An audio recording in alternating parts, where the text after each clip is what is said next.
some authors are niche. They divide people, either you love them or you don't. Joel and Ethan Coen are some of the most peculiar authors in cinema. Their style is quite recognizable and divides the audience. This video will look at their red thread. A narrative thread connects all their works and runs through the themes they explore. The first thing that connects all Coen brothers movies is coincidences. They use coincidences as a narrative engine to start the plot or to move it forward. It may be that the wrong person finds themselves in the wrong place.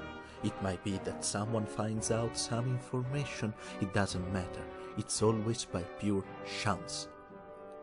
These events always escalate, often in something catastrophic and beyond the protagonist's control, often climaxing in violence.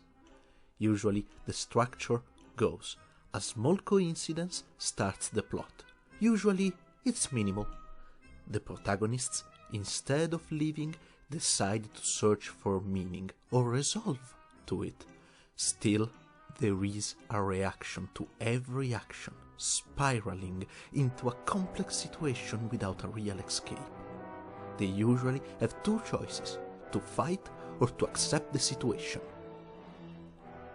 The most famous example is The Great Lebowski, where the story is moved forward by a case of homonymy. The protagonist is exchanged for someone else who is very rich. The situation around him gets out of his hands, and by the end, the experience has changed his world.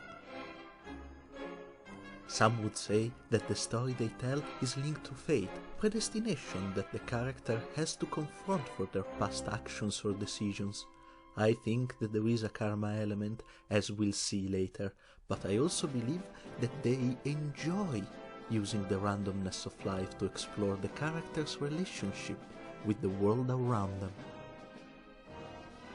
That brings us to another point. An average person is challenged with an extraordinary situation in all their stories.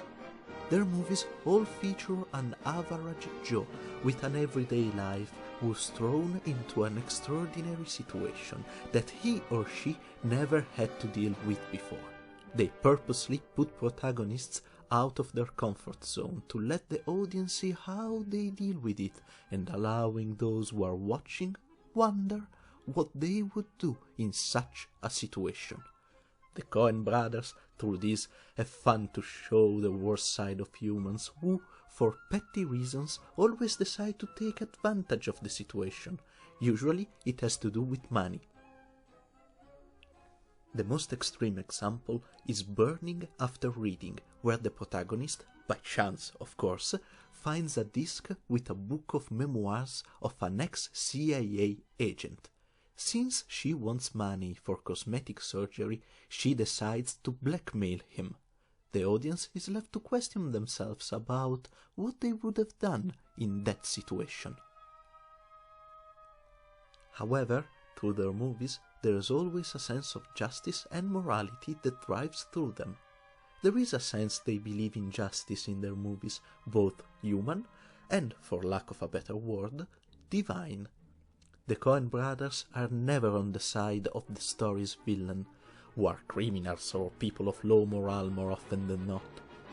They consistently pay for their action by being arrested or by karma. In Fargo, one of their most famous movies, all three antagonists, who committed kidnap, murder and blackmail, either get arrested or killed. The Coen brothers also had fun with remaking past films or adapting from books, adding their threads to the stories they decide to retell. True Grit and The Ladykillers have both coincidences and karma. In the first, two lawmen are after the same person, and the snake biting the protagonist. In the second, both elements are contained in the burglars bickering, which ends in murder and random death. We have looked at the red threads that connect all Coen brothers' work. On a personal note, I believe they are some of the most exciting cinema authors currently working, and even their less successful work is worth watching. They are incredibly entertaining and very clever. Let me add that to use coincidences as a narrative tool is very difficult, and for them to plan stories around them show how well they know narrative structures. In the video description you'll find a link to a couple of movies, so you can check it out yourself. Onward to the next author!